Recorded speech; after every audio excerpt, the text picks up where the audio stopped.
രാത്രി ചുമ്മാ സംസാരിച്ചുകൊണ്ടിരുന്നപ്പോഴാണ് അച്ഛൻ പറഞ്ഞത് നമുക്ക് കേതൽ ചിക്കനിലേക്ക് പോകാമെന്ന്. അങ്ങനെ ഞങ്ങളെല്ലാവരും റെഡിയായി കേതൽ ചിക്കനിലെത്തി.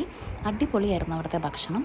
ഒരു പ്ലേറ്റ്, കുഞ്ഞു പ്ലേറ്റിൽ 8 പീസ് ചിക്കൻ ഉണ്ടാവും. നല്ല ചെറിയ ചിക്കൻ അവർ നല്ലതായിട്ട് ഫ്ലേവറിലൊക്കെ ഇട്ട് വറുത്തെടുക്കുന്നതായിരുന്നു അത്. അവിടെ ചെന്ന പാടെ പിള്ളേർക്ക് ഷേക്ക് വേണമെന്ന് പറഞ്ഞ് അച്ഛൻ പിള്ളേരെയും കൂട്ടിപ്പോയി. ഞങ്ങളവിടെ സെറ്റ് നമ്മുടെ ചിക്കനും നാരങ്ങ വെള്ളമായിരുന്നു കേട്ടോ അവിടുത്തെ അടുത്ത സ്പെഷ്യാലിറ്റി. നാരങ്ങ വെള്ളം അവർ എത്ര വേണം റീഫിൽ ചെയ്ത് തരും. അത് ഞങ്ങൾക്ക് ഭയങ്കര അത്ഭുതമായിരുന്നു. വാഴയിലയിലോ പ്ലേറ്റിലോ ഒക്കെ ആയിട്ട് നമുക്ക് കിട്ടുമായിരുന്നു. അങ്ങനെ ഞങ്ങൾ വിശേഷങ്ങളൊക്കെ പറഞ്ഞിരുന്ന് ചിക്കൻ എത്തി.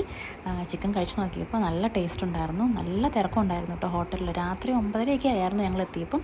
എന്നിരുന്നാൽ പോലും നല്ല തിരക്കുണ്ടായിരുന്നു. അപ്പോഴേക്കും പിള്ളേർ ഷേക്ക് എല്ലാം കുടിച്ചെത്തി അവരുടെ വിശേഷങ്ങൾ പറയുമായിരുന്നു. എത്രാമത്തെ പ്ലേറ്റാ ജോച്ചായ? ഇനി മേടിക്കുന്നോ? അങ്ങനെ വയറ് നിറയെ ചിക്കനും കഴിച്ച് കുറച്ച് പഴവും വാങ്ങി ഞങ്ങൾ വീട്ടിലേക്ക്